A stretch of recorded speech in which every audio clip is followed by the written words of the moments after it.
October 1941. The vast, baking expanse of the Libyan desert, North Africa. The roar of a Junkers U-87 Stuka dive bomber fades into the relentless, abrasive rasp of wind-driven sand. Hauptmann Erich Kloss, a transport officer in the Afrika Korps, shades his eyes and squints across the dusty terrain. His men are clustered around a captured vehicle, a strange, boxy contraption, unlike anything in the Wehrmacht's inventory. "Look at this toy, Klaus," Oberleutnant Franz Hess calls out, kicking one of the small, rugged tires. "The Americans call it a Jeep. It looks like something a farmer would use to haul hay, not a machine of war." Hess laughs, a dry, grating sound that barely registers above the engine noise of their Opel Blitz truck.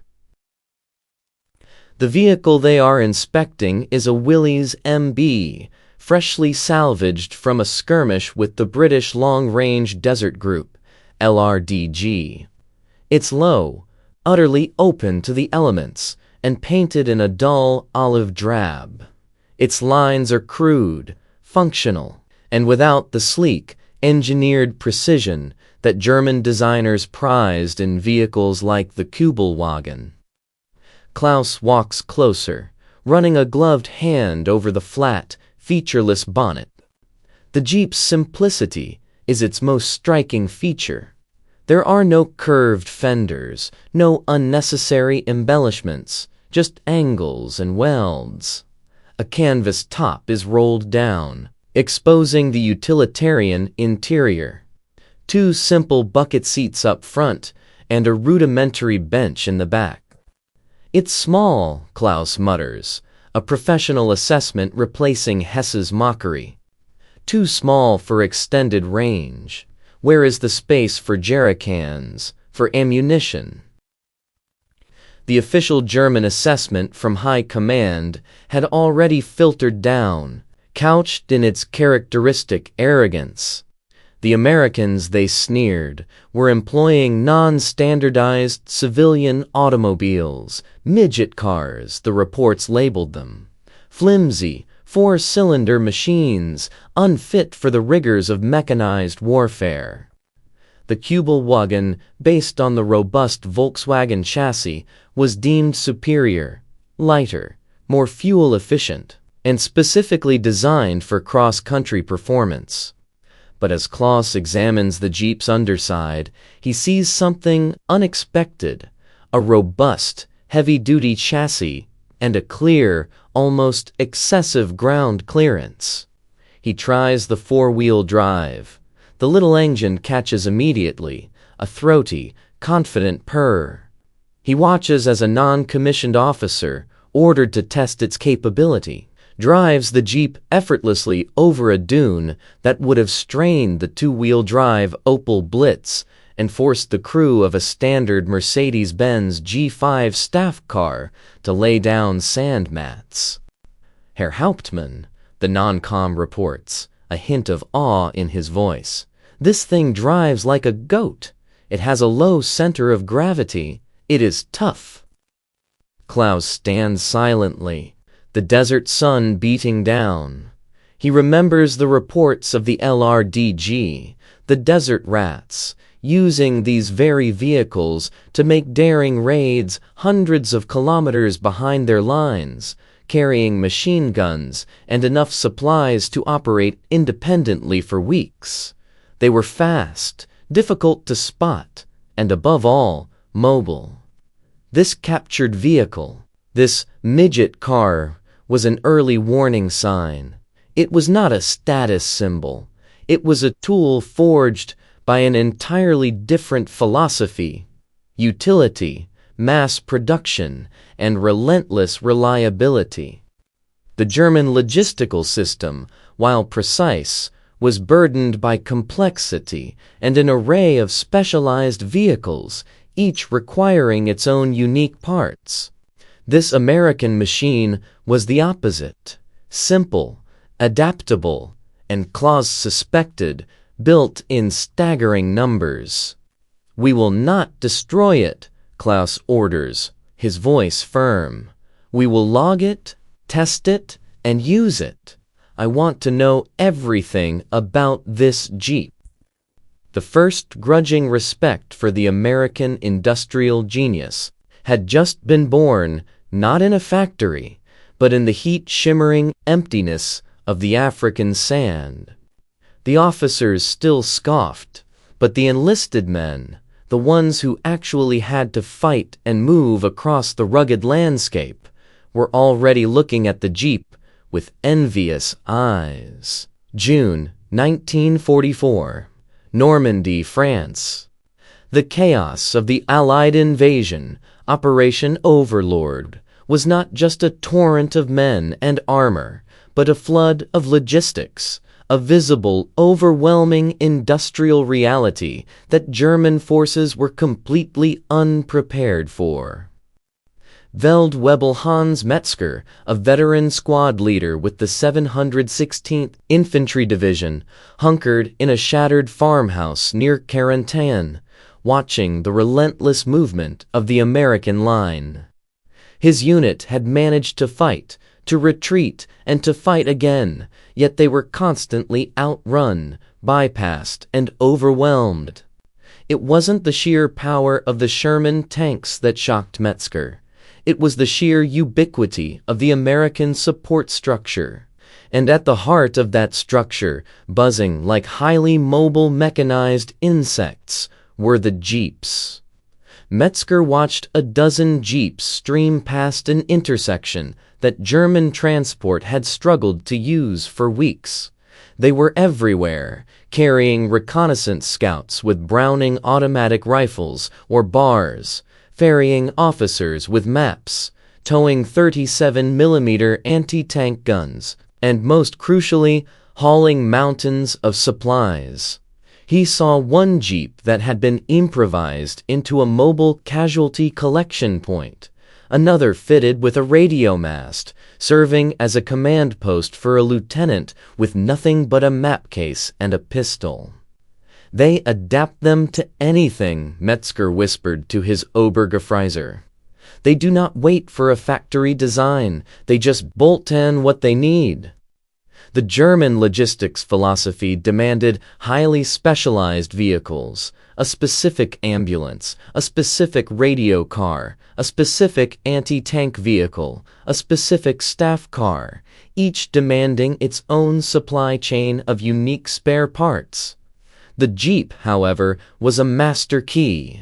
It was a single standardized platform, the Willys MB, or the Ford-built GPW, that served as a pickup truck, an ambulance, a scout car, and a light artillery tractor. The Americans could repair any Jeep with parts from almost any other. The sheer interchangeability was terrifying.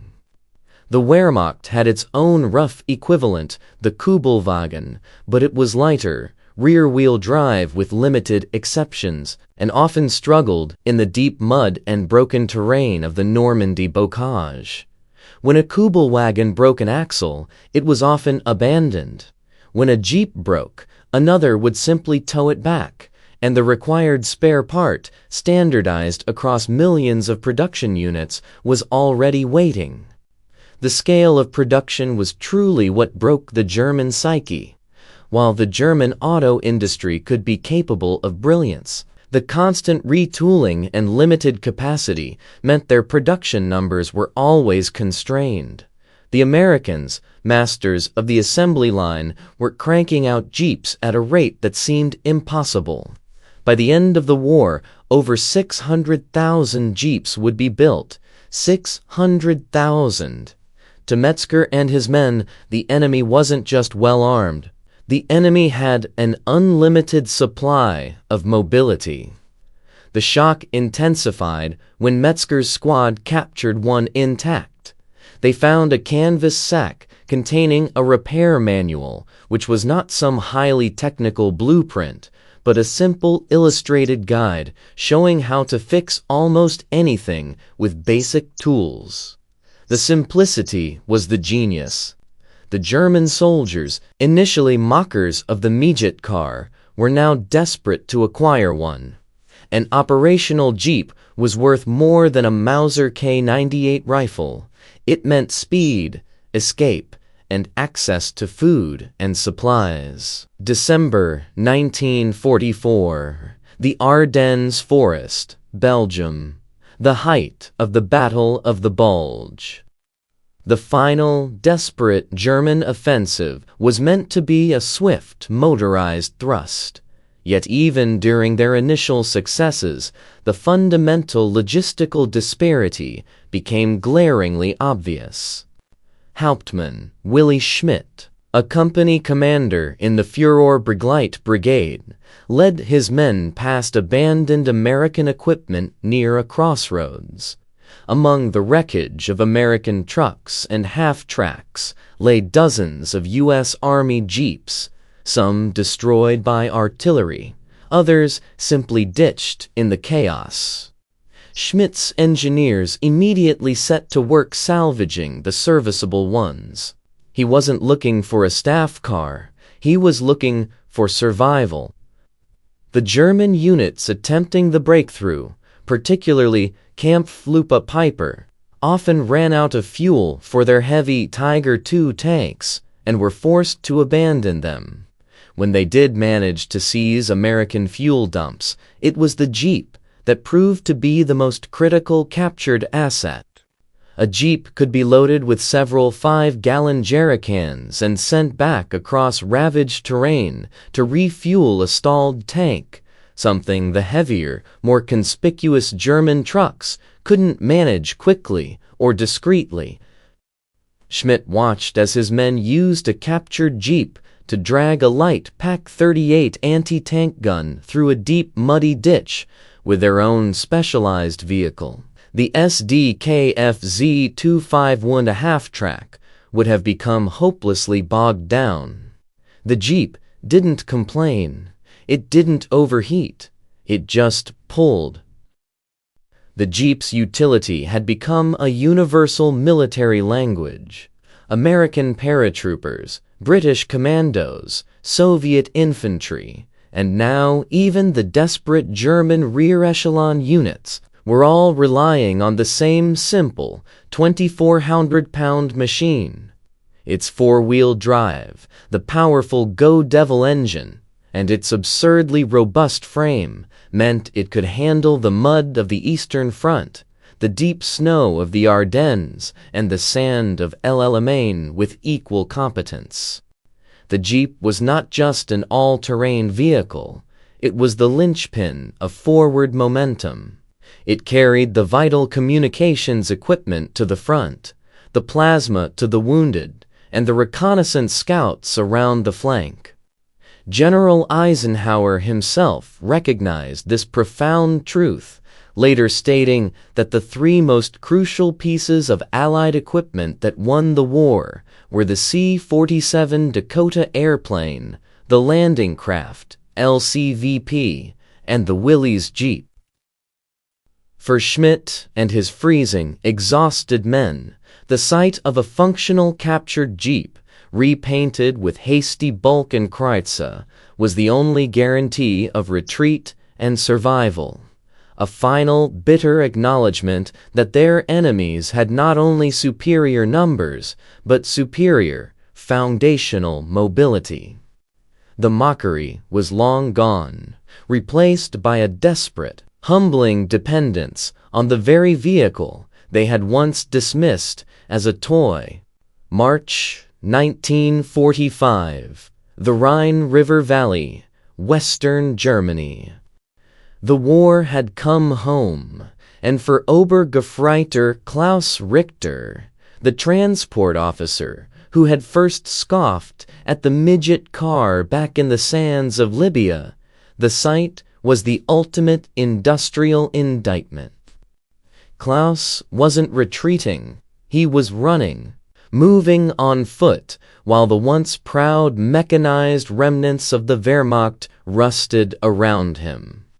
He walked past entire convoys, not destroyed by artillery, but simply abandoned.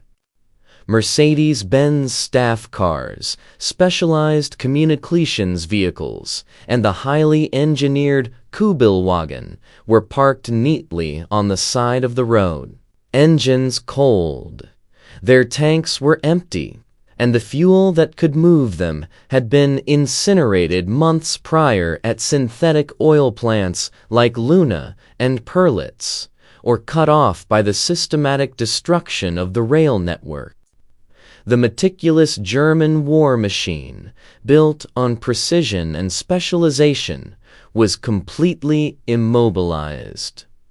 Then Claus saw the contrast. Roaring past the stationary German wreckage came a column of American logistical vehicles. At the head and tail of the column, scouting the route and rushing ahead with messages, were the Jeeps. They were small, fast, and oblivious to the mud that was now seizing up the German vehicles. They were the capillaries of the Allied war effort, pushing supplies, ammunition, food, and above all fuel, right up to the forward skirmish lines. Claus watched a Jeep, weighed down with 4 American GIs and towing a small trailer laden with supplies, easily drive around a stalled German half-track. Its low-slung body and powerful 4-wheel drive allowed it to find traction where the German rear-wheel drive designs failed. The sight was a profound silent victory for the Allied philosophy of mass production and utility over the German preference for complex, specialized engineering. The Willys Jeep, that crude, simple box on wheels, had achieved a near mythic status among the retreating German soldiers.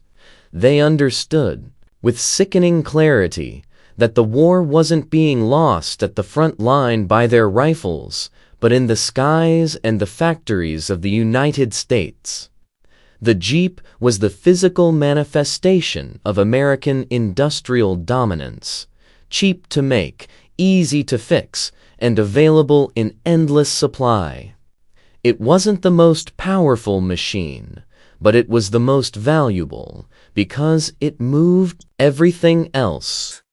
When the final surrender came in May 1945, the story was repeated across Western Europe. Hundreds of thousands of German motorized vehicles were surrendered intact, simply because they had nowhere to go. Their immobilization was a strategic defeat achieved not by infantry encirclement, but by the relentless, ubiquitous mobility of the Allies, a mobility embodied, more than anything else, by the little, unassuming vehicle they had once mocked.